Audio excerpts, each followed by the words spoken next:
Hello दोस्तों, मैं हूं आपका दोस्त किशोर सिंह चौहान। आज लेकर के आए हैं हम एक इंटरेस्टिंग टॉपिक जिसका नाम है फड़ चित्रण। तो दोस्तों, हम लोग अध्ययन करने जा रहे हैं फड़ चित्रण। तो देखिए, हम लोग फड़ चित्रण का अध्ययन करेंगे दोस्तों। उससे पूर्व ये लिखा मैंने फड़ चित्रण। अब दोस्तों, फड़ चित्रण क्या होता है, यानी कि सबसे पहले हम लोग फड़ के बारे में अध्ययन करेंगे। उससे पूर्व हम लोग देख रहे हैं कपड़े पर बने चित्र। दोस्तों, ये कपड़े पर बने हुए चित्र किसके हो सकते हैं? किसी लोक देवी देवता, कोई इतिहास से संबंधित कोई ऐतिहासिक व्यक्तित्व हो, या कोई सामान्य व्यक्ति भी हो सकता है। सामान्य व्यक्ति भी हो सकता है। उसकी संपूर्ण जीवनी को हम लोग कपड़े के ऊपर चित्रात्मक रूप से अगर व्याख्या करेंगे तो वह कला कहलाती है फड़ चित्रकला या फड़ चित्रण। यह एक प्रकार का चित्रकला से संबंधित टॉपिक है। चित्रकला से संबंधित यह टॉपिक आता है। हम लोग देखेंगे कि फड़ चित्रण के अंतर्गत प्रसिद्ध फड़ चित्रकला कहां की है, तो हम लोग देखेंगे शाहपुरा बिलवाड़ा। शाहपुरा बिलवाड़ा का जोशी परिवार। शाहपुरा बिलवाड़ा का दोस्तों जोशी परिवार।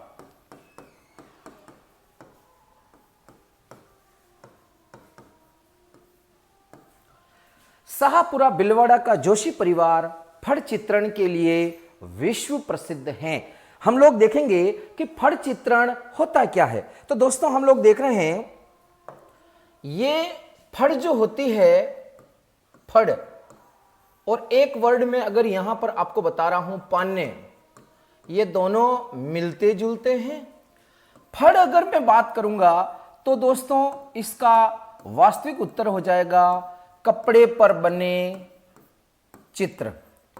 अगर कपड़े पर बने चित्र होंगे तो वह कहलाएगा फड़ चित्रण। और अगर कागज पर बने चित्र होंगे, कागज पर बने अगर चित्र होंगे, कागज पर बने चित्र होंगे तो वह कहलाते हैं पान्ने। जैसे अगर मैं बात करना चाहूं, अगर उदाहरण लिखना चाहूं, उदाहरण, तो कभी आपने विवाह के अंतर्गत काम आने वाला गणेश जी का पान्ना या गजानंद जी के पान्ने का नाम सुना होगा। तो मैंने लिखा गजानंद जी का पान्ना। गजानंद जी का पान्ना। यहां पर गजानंद जी का पान्ना, इट मीन्स कागज पर बने हुए जो कलात्मक चित्र होते हैं, उन कागज पर बने कलात्मक चित्रों को हम पान्ने कहते हैं। उदाहरण, सबसे जो प्रसिद्ध पान्ना है, प्रसिद्ध पान्ना, यानी कि प्रसिद्ध पान्ने की बात करूं, प्रसिद्ध पान्ना तो वो हो जाएगा श्रीनाथ जी का। सबसे प्रसिद्ध जो पान्ना है वो श्रीनाथ जी के बाल स्वरूप का पान्ना होता है, वह विश्व प्रसिद्ध पान्ना होता है। फड़ चित्रकला के अंतर्गत हम लोग काफी सारा अध्ययन आगे करेंगे। इससे रिलेटेड हम लोग देखना चाहेंगे कि जो फड़ होती है दोस्तों, फड़ के अंतर्गत हम लोग देखेंगे कि फड़ होती है, इस फड़ के अंतर्गत विभिन्न प्रकार के वाद्य यंत्रों का प्रयोग किया जाता है। वाद्य यंत्रों का प्रयोग होने के साथ साथ में विभिन्न जाति विशेष के भोपे इस फड़ का वाचन करते हैं। फड़ वाद्य यंत्रों का प्रयोग करेंगे और विभिन्न प्रकार की कोई जाति विशेष होगी, उस जाति विशेष के अंतर्गत जो भोपे होंगे वो भोपे वाचन करेंगे। अब देखिए हम लोग क्या करेंगे, कुछ वाद्य यंत्रों के बारे में आपको बताता हूं। एक वाद्य यंत्र आता है जैसे जंतर, यह तार द्वारा निर्मित या तारों द्वारा निर्मित होता है, और जो तारों द्वारा निर्मित होता है उसे तत्वाद्य यंत्र कहते हैं, तत्वाद्य यंत्र कहते हैं। एक इसी प्रकार का एक वाद्य यंत्र आता है रावण हत्था। इस रावण हत्था में भी तारों का प्रयोग होता है, यह भी तत्वाद्य यंत्र की श्रेणी के अंतर्गत आता है। तो हम लोग देखेंगे कि फड़ चित्रकला में या फड़ का वाचन करते समय विभिन्न प्रकार की जातियों के जो भोपे होते हैं वे भोपे विभिन्न प्रकार के वाद्य यंत्रों का प्रयोग करते हुए फड़ वाचन का प्रयोग करते हैं। तो दोस्तों हम लोग देख रहे हैं यहां पर कि एक छोटा सा एग्जाम्पल आपको बताता हूं मैं आपको कि क्या होगा। अब देखिए यहां पर ये जो फड़ चित्रकला है, ये फड़ चित्रण है, आपको मुख्यतः एक सूत्र के माध्यम से आपको मैं फड़ चित्र फड़ों के बारे में बताना चाहता हूं। यहां पर मैंने लिखा पारा, रारा और देज। तो दोस्तों मुख्यतः जो फड़ होती है वो जैसे रामदेव जी की फड़ है, पाबू जी की फड़ है, देवनारायण जी की फड़ है, रामदला कृष्णदला की फड़ है, भैंसासुर की फड़ है, अलग अलग देवी देवताओं की फड़ होती है। लेकिन मुख्यतः जो प्रश्न आते हैं वो यहीं से उठ करके आते हैं, जो 3 फड़ होती है। आप लोगों ने राजस्थानी कोई सा भी गाना सुना होगा, और राजस्थानी गाने के अंदर एक ट्यूनिंग आती है अरररर। आपको अररर याद नहीं करना है, आपको पारारारा याद करना है, पारा रारा। ये देखो पारा और रारा और देज, एक ट्रिक्स है, पारा रारा देज। तो पारा रारा जो देज है, और इसके नीचे एक वर्ड लिखना है ना, इसके नीचे लिखना है का, और इसके नीचे लिखना है गु।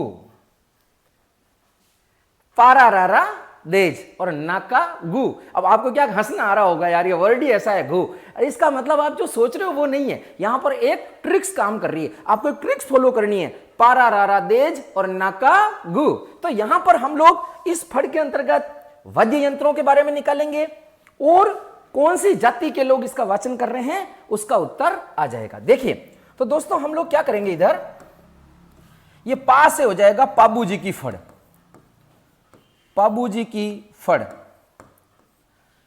यहां रा से हो जाएगा रामदेव जी की फड़, रामदेव जी की फड़ यहां हो जाएगा। और देव से हो जाएगा देव नारायण जी की फड़, देव से क्या हो जाएगा, देव नारायण जी की फड़, देव नारायण जी है ना, देव नारायण जी की फड़। अब दोस्तों देखिए हम लोग क्या कर रहे हैं, यहां पर यहां पर ये एक वाद्य यंत्र का नाम लिख रहा हूं। रा से हो जाएगा रावण हत्था, इस रा से हो जाएगा रावण हत्था, और इस ज से हो जाएगा जंतर। अब दोस्तों यहां पर जातियों के बारे में हम लोग निकाल सकते हैं कि कौन कौन सी जाति के अंतर्गत कौन कौन से वाद्य यंत्रों का प्रयोग हो जाएगा। तो यहां पर ना से हो जाएगा नायक जाति, नायक भोपे या आईडी भोपे या थोरी भोपे, थोरी जाति के भोपे, भोपे। यहां पर रामदेव जी की फड़ के अंतर्गत ये का वर्ड आ रहा है, का पर हो जाएगा कामड़ जाति के भोपे, कामड़ भोपे। यहां पर गु से हो जाएगा गुर्जर भोपे, गुर्जर भोपे। तो दोस्तों हम लोग देख रहे हैं कि यहां पर पारा रारा देज। तो दोस्तों यहां पर हम लोगों ने देखा पारा रारा देज, तो पा से क्या हो जाएगा दोस्तों, पाबू जी की फड़। रा से क्या हो जाएगा, रावण हत्था, एक वाद्य यंत्र होता है जो भी आपको चित्र बताऊंगा मैं। ना से क्या हो जाएगा, नायक या आईडी जाति के बोपे। रा से क्या हो जाएगा, रामदेव जी की फड़। रा से क्या हो जाएगा, रावण हत्था, जो क्या है वाद्य यंत्र है। और का से क्या हो जाएगा, कामड़ जाति के बोपे। कामड़ जाति के बोपे रामदेव जी की फड़ का वाचन करते हैं। दे से क्या हो जाएगा, देव नारायण जी की फड़। ज से क्या हो जाएगा, जंतर वाद्य यंत्र, और गु से क्या हो जाएगा, गुर्जर जाति के भोपे। तो यहां पर एक सिंपल सी ट्रिक हम लोगों ने फॉलो की है दोस्तों, पारा रारा देज और नाका गु, यानी कि हम लोग जानते हैं कि वाद्य यंत्रों का प्रयोग करते हैं और वाद्य यंत्रों का प्रयोग करते हुए हम लोग इसका वाचन विभिन्न प्रकार की जातियों के द्वारा किया जाता है।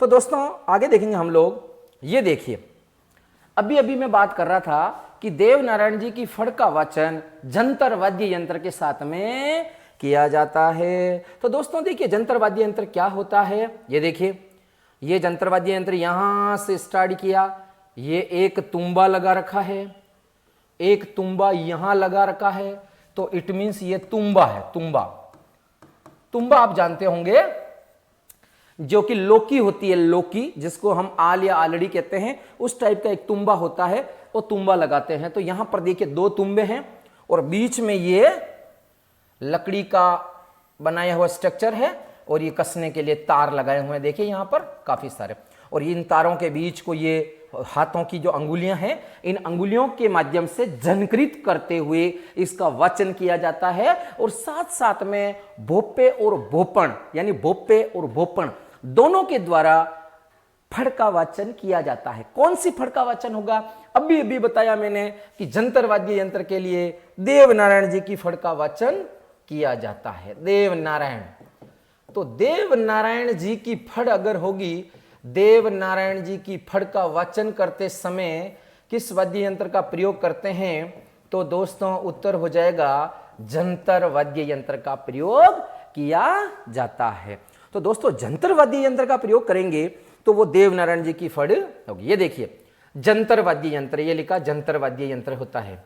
यह वाद्य वीणा की तरह होता है, वादक इसको गले में डालकर खड़ा खड़ा ही बजाता है, और वीणा की तरह इसमें दो तुम्बे लगे होते हैं, इनको बीच में बांस की लंबी नली लगी होती है, इसमें कुल 4 तार होते हैं, कुल तारों की संख्या 4 होती है। राजस्थान में यह गुर्जर भोपों द्वारा प्रचलित वाद्य यंत्र है। तो दोस्तों हम लोग जब वाद्य यंत्र पढ़ेंगे तो वाद्य यंत्रों को हम लोग 4 श्रेणियों में बांटते हैं। पहला वाद्य यंत्र हो जाएगा तत्वाद्य यंत्र, ऐसे वाद्य यंत्र जो कि तारों द्वारा निर्मित होते हैं, जिसमें तार लगे होते हैं, तारों को झनकृत किया जाता है, तारों को बजाया जाता है, जिसमें से एक मधुर ध्वनि उत्पन्न होती है, ऐसे वाद्य यंत्र तत्वाद्य यंत्र कहलाते हैं। दूसरा वाद्य यंत्र हो जाएगा अवनद्य वाद्य यंत्र, ऐसे वाद्य यंत्र जो कि खाल द्वारा ढके रहते हैं, यानी कि खाल ढकी होती है, जैसे ढोलक है ना, डोल है ना, तो वो वाद्य यंत्र, जो ऐसे वाद्य यंत्र जो खाल से ढके रहते हैं, ऐसे वाद्य यंत्र को अवनद वाद्य यंत्र कहते हैं। खाल को बजाने पर, है ना, उनको पीटने पर तो क्या होगा, विशेष प्रकार की ध्वनि उत्पन्न होगी। तीसरे प्रकार का जो वाद्य यंत्र होता है उसको हम लोग बोलते हैं दोस्तों सुशीर वाद्य यंत्र। सुशीर वाद्य यंत्र क्या होता है, हवा भरने पर या फूंक मारने पर बजते हैं, है ना।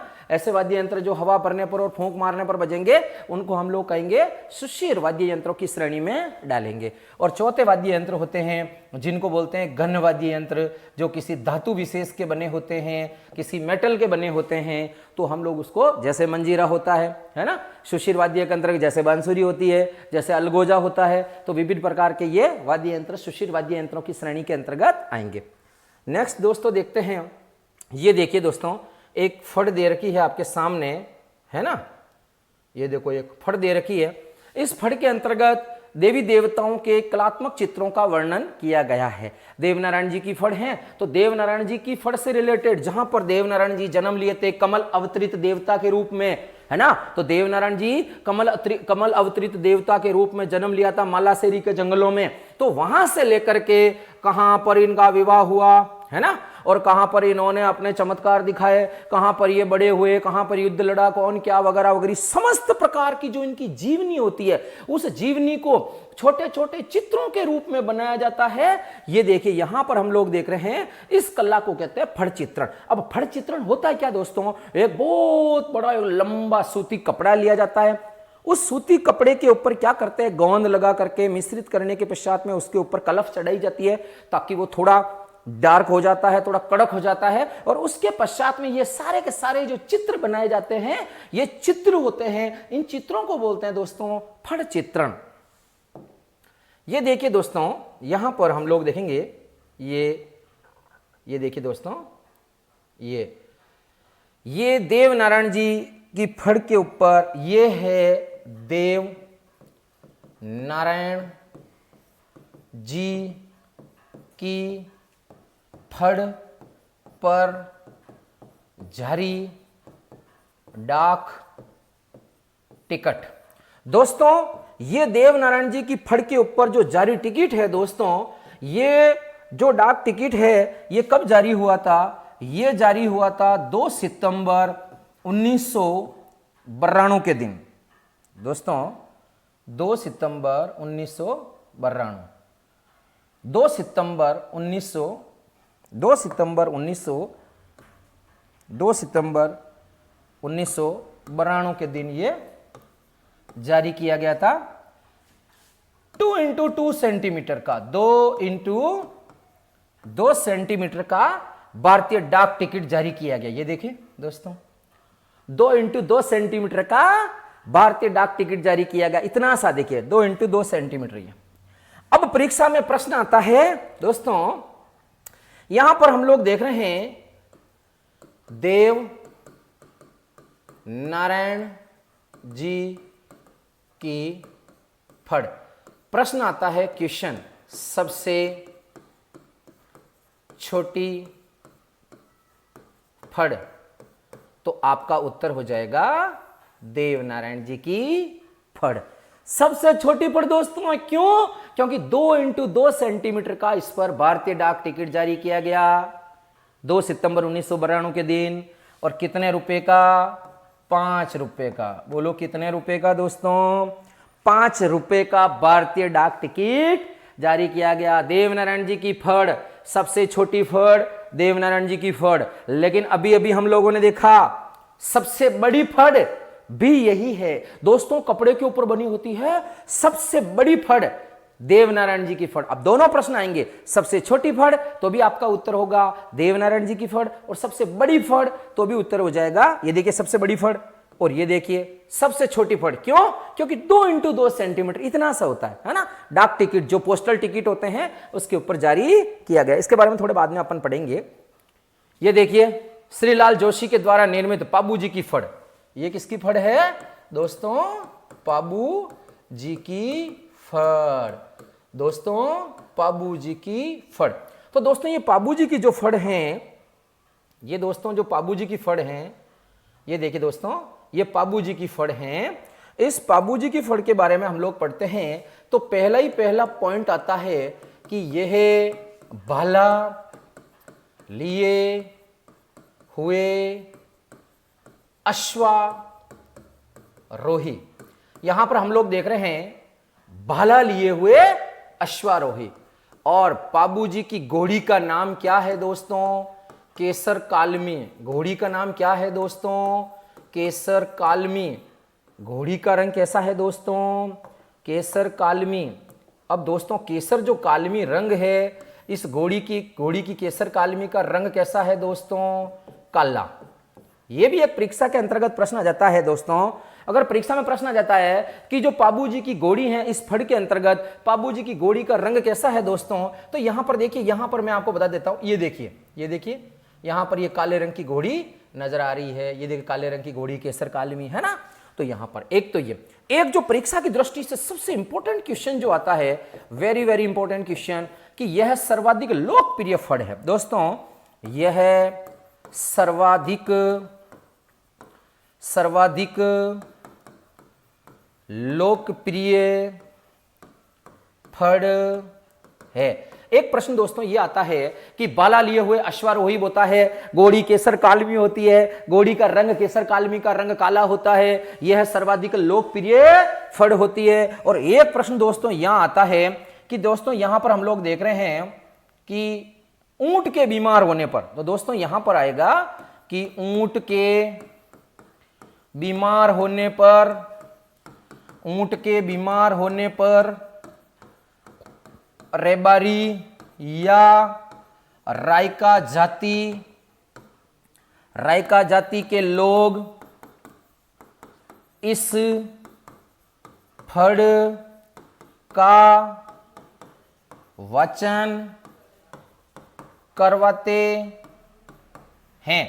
तो दोस्तों बाला लिए हुए अश्वारोही, घोड़ी केसर कालमी का रंग काला, यह सर्वाधिक लोकप्रिय फड़ हैं। ऊंट के बीमार होने पर रेबारी या रायका जाति के लोग इस फड़ का वाचन करवाते हैं। अगला जो यहां पर हम लोग देख रहे हैं कि यहां पर नायक या आईडी या थोरी जाति के भोपे, थोरी जाति के भोपे इस फड़ का वाचन करते हैं। नायक, आईडी या थोरी जाति के भोपे इस फड़ का वाचन करते हैं। और कौन सा वाद्य यंत्र हो जाएगा? रावण हत्था। बोलो कौन सा हो जाएगा? रावण हत्था वाद्य यंत्र के साथ, रावण हत्था वाद्य यंत्र के साथ इस फड़ का वाचन किया जाता है। तो दोस्तों बहुत ही इंटरेस्टिंग हम लोगों ने यहां पढ़ा है। तो हम लोग देख रहे हैं, देखिए यहां पर ये पाबूजी की फड़ है। ये फड़ श्रीलाल जोशी ने बनाई है। किसने बनाई दोस्तों? श्रीलाल जोशी ने, है ना। तो यहां पर हम लोग देख रहे हैं श्रीलाल जोशी। भाला लिए हुए अश्वारोही, पाबूजी की फड़ के अंतर्गत भाला लिए हुए अश्वारोही। ये देखिए यहां पर आपको भाला नजर भी आ रहा होगा। ये देखिए यहां पर दोस्तों, है ना। ये देखिए यहां पर ये रहा भाला, भाला, है ना।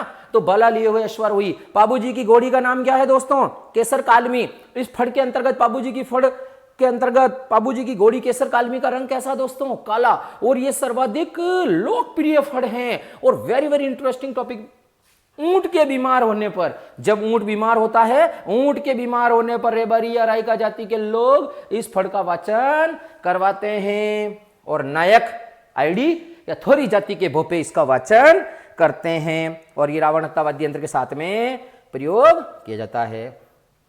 दोस्तों हम लोग देखते हैं, इसके बारे में थोड़ा सा और देख लेते हैं कि यहां पर देवनारायण जी की फड़ के बारे में हम लोग देख लेते हैं थोड़ा सा साथ साथ। ये देखिए दोस्तों, देवनारायण जी की फड़, देवनारायण जी की फड़, देवनारायण जी की फड़, देव नारायण जी की फड़। फर्स्ट पॉइंट, यह है सर्वाधिक पुरानी फड़ है। यह है सर्वाधिक लंबी फड़ है। सर्वाधिक चित्रों वाली फड़ है। सर्वाधिक समय लगाने वाली फड़ है। समय लगाने वाली, सर्वाधिक समय लगाने वाली फड़ है। इस फड़ का निर्माण चौथमल जी ने किया। चौथमल जी जोशी द्वारा चित्रित। और हम लोग देख रहे हैं दोस्तों, सबसे छोटी फड़ है। सबसे छोटी फड़ क्यों है दोस्तों? क्योंकि मैंने अभी भी बताई कि यहां पर 2 सितंबर 1992 के दिन 2x2 सेंटीमीटर का भारतीय डाक टिकट जारी किया गया है ना दोस्तों। तो यहां पर क्या हो जाएगा? है अच्छा, ओके।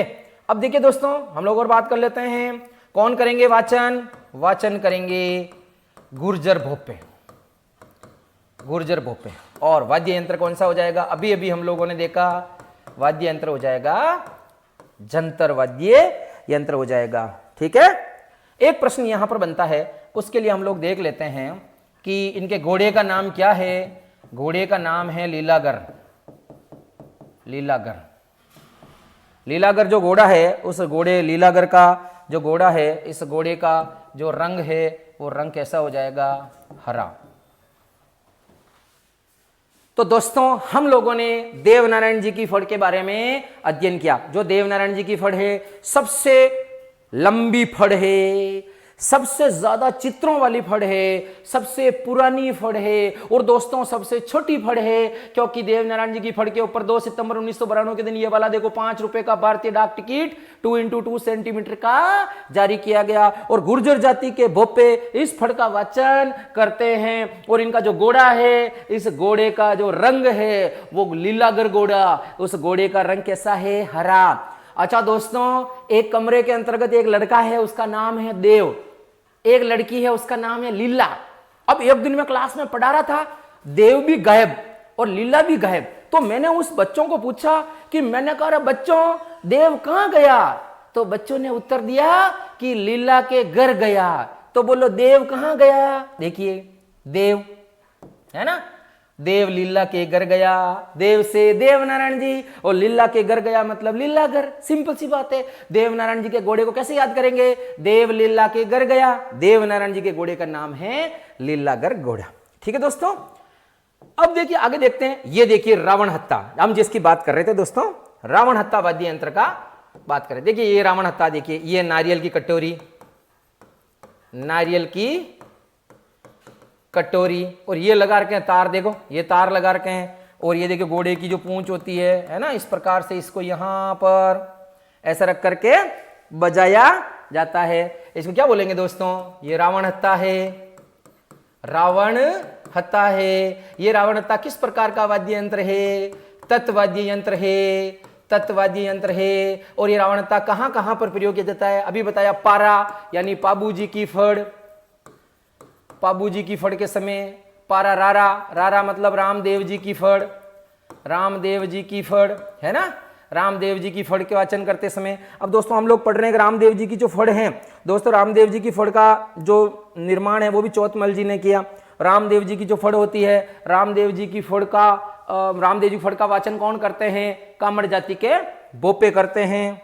ये देखो ये रावण हत्ता वाद्य यंत्र, देखो यहाँ पर ये नारियल की अर्ध कटोरी होती है जिसके ऊपर ये खाल चढ़ी होती है, ये खाल चढ़ी होती है, ये तार लगा के होते हैं और इससे बजाया जाता, गज से बजाया जाता है दोस्तों, है ना। तो यहां पर क्या हो जाएगा, रावण हत्ता। देखिए ये दोस्तों देखो है ना, ये रावण हत्ता वाद्य यंत्र के साथ में है ना पाबू जी की फड़ का वाचन किया जाता है। ये भोपी देखो, ये भोपा और ये भोपी है ना। तो ये भोपा तो क्या करता है, रावण हत्ता वाद्य यंत्र बजाता है, और भोपण साथ साथ में गीत गाती हुई इसका वाचन करते हैं, भोपा और भोपण है ना दोस्तों। यहां पर ये देखिए एक फड़ और दे रखी है मिश्रित। अगर परीक्षा में प्रश्न आ जाता है कि मेवाड़ की लोक कला, एक किताब है दोस्तों, मेवाड़ की लोक कला, प्रश्न आता है दोस्तों मेवाड़ की लोक कला फड़, इस पुस्तक, ये पुस्तक है दोस्तों, इस पुस्तक का लेखक कौन है, तो दोस्तों इसका उत्तर हो जाएगा वंदना जोशी। दोस्तों इसका उत्तर क्या हो जाएगा, वंदना जोशी। एक पुस्तक है दोस्तों, एक पुस्तक है मेवाड़ की लोक कला फड़, वंदना जोशी है ना। इस फड़ के लिए एक फड़ ये दे रखी है दोस्तों, ये फड़ पेंटिंग है ना। ये देखिए फड़ पेंटिंग है जिसके अंदर भगवान कृष्ण है ना। तो हम लोग इसके अंतर्गत थोड़ा सा पढ़ लेते हैं, है ना दोस्तों। तो एक फड़ आती है जिसको बोलते हैं रामदल्ला, कृष्णदल्ला, रामदल्ला, कृष्णदल्ला की फड़, रामदल्ला कृष्णदल्ला की फड़। इस फड़ का निर्माण किया था धूलजी जोशी ने, धूलजी जोशी ने। रामदल्ला कृष्णदल्ला की जो फड़ है, इस फड़ का चित्रण किया था धूलजी जोशी ने। और ये कौन सी जाति के द्वारा बजाया जाता है, तो भाट जाति के लोगों के द्वारा बिना किसी वाद्य यंत्र के, बिना किसी वाद्य यंत्र के, बिना किसी वाद्य यंत्र के दोस्तों इसका वाचन, वो बिना किसी वाद्य यंत्र के, इसका वाचन बिना किसी वाद्य यंत्र के, इसका वाचन, इसका वाचन केवल दिन में किया जाता है दोस्तों, केवल दिन में किया जाता है। ये भी आपको याद करना है। और दोस्तों कहां पर करेंगे, तो ये करेंगे हाड़ौती क्षेत्र में। तो दोस्तों हम लोग देख रहे हैं कि रामदला कृष्णदला की फड़, ये देखिए कृष्ण भगवान है ना, रामदला कृष्णदला है ना। तो रामदला कृष्णदला की फड़, इसका निर्माण किसने किया था, धूलजी जोशी ने। कौन सी जाति के द्वारा इसका वाचन किया जाता है, भाट जाति के लोगों द्वारा, बिना किसी वाद्य यंत्र के, बिना किसी वाद्य यंत्र के इसका वाचन केवल और केवल दिन में किया जाता है दोस्तों। इसका वाचन दिन में किया जाता है और हाड़ौती क्षेत्र में किया जाता है ना। आगे देखो ये भी फड़ पेंटिंग है, ये एक और पेंटिंग है देखो, घर के बाहर बनाई जाने वाली सामान्यतः एक पेंटिंग ये भी दे रखी है दोस्तों। ये देखिए, ये बिलवाड़ा के अंतर्गत फड़ पेंटिंग का एक बहुत बड़ा हब बनेगा, 3 करोड़ रुपए का, जिसकी घोषणा कर चुकी है पूर्व मुख्यमंत्री वसुंधरा राजे सिंधिया। तो यहां पर हम लोग एक बात कर लेते हैं कि बिलवाड़ा में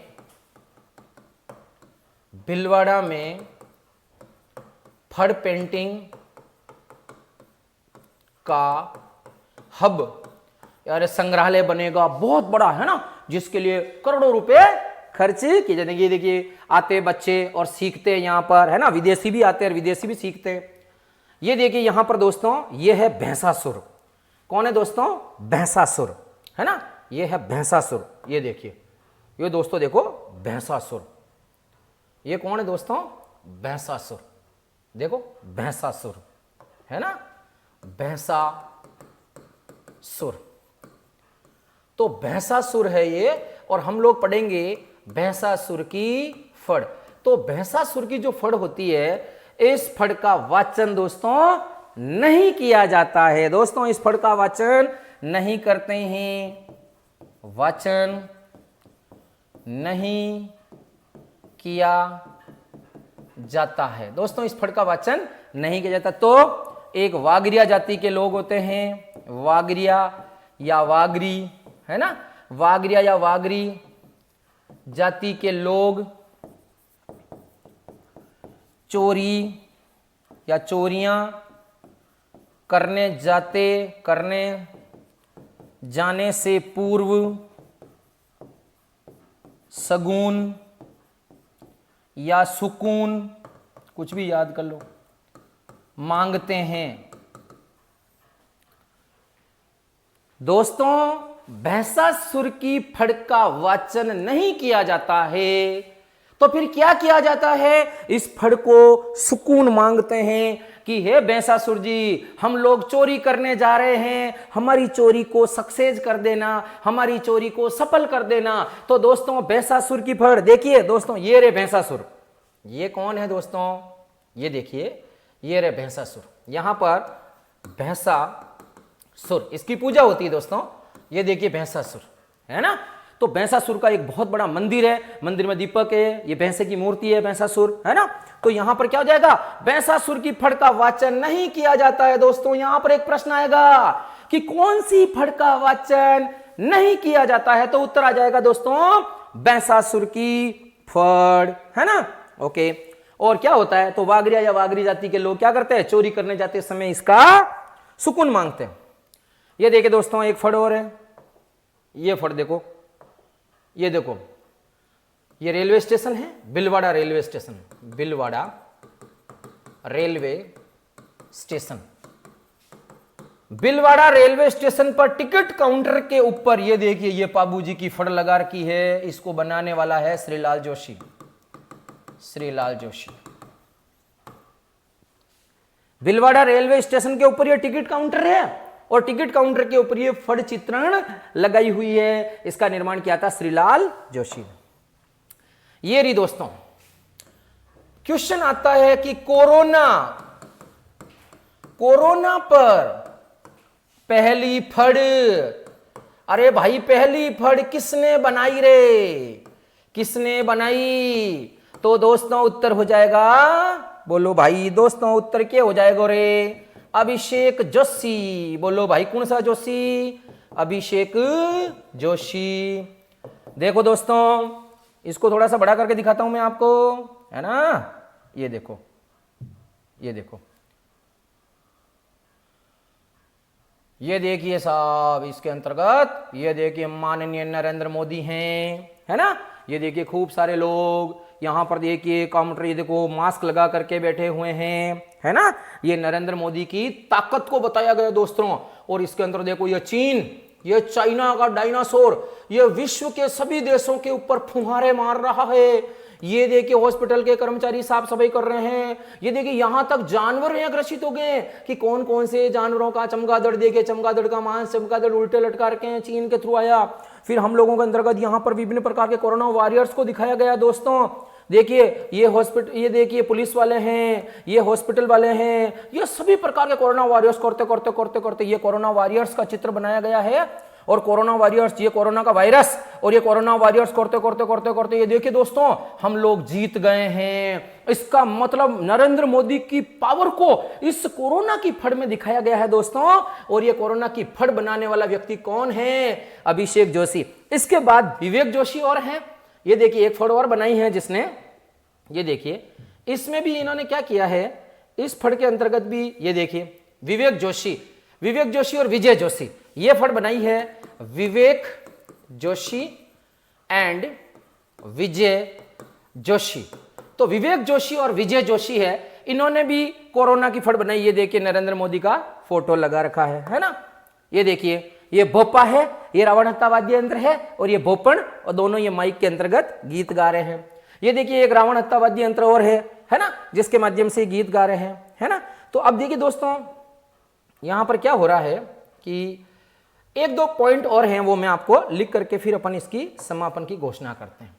देखिए फड़, यहां पर अमिताभ बच्चन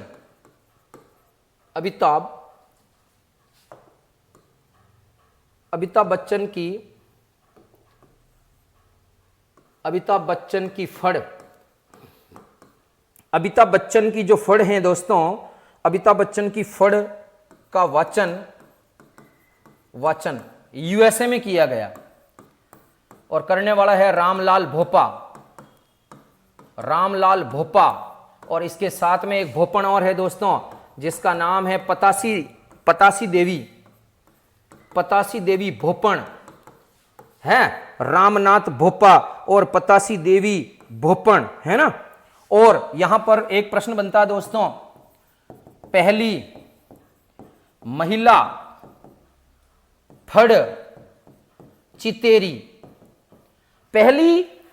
महिला फड़ चितेरी हैं, उसका नाम आएगा दोस्तों पार्वती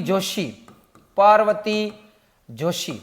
और एक प्रश्न और बनता है दोस्तों, अंतरराष्ट्रीय ख्याति प्राप्त, अंतरराष्ट्रीय या इंटरनेशनल, अंतरराष्ट्रीय ख्याति प्राप्त चितेरी का मतलब चित्र बनाने वाली, वो नार चित्रे वाली चितेरी नहीं है रे भाई, है ना। तो इसका नाम हो जाएगा गोतली देवी। क्या हो जाएगा? गोतली देवी। ये गोतली देवी है, कोतली देवी नहीं है, गोतली देवी हो जाएगा। क्या हो जाएगा दोस्तों? गोतली देवी। क्या हो जाएगा दोस्तों? इसका नाम गोतली देवी, है ना। तो अब हम लोगों ने आज की तारीख में जो पढ़ा है, हम उसको बोलेंगे फड़ चित्रकला। फड़ चित्रकला के अंतर्गत हम लोगों ने फड़ चित्रण के अंतर्गत देखा, रामदेव जी की फड़ देखी, पाबू जी की फड़ देखी, है ना, देवनारायण जी की फड़ देखी, रामदला कृष्णदला की फड़ देखी, भैंसासुर की फड़ देखी, है ना। तो ये सारी की सारी जो फड़ है, ये क्या होता है, बहुत बड़ा कपड़ा होता है और कपड़े के ऊपर बने हुए चित्र होते हैं, जिसको फड़ चित्रकला बोलते हैं या फड़ चित्रण बोलते हैं। तो आज के लिए दोस्तों इतना काफी है, फिर नेक्स्ट वीडियो के साथ में मिलते हैं। तब तक के लिए दोस्तों गुड बाय, गुड नाइट, सब्बा खैर, थैंक यू वेरी मच।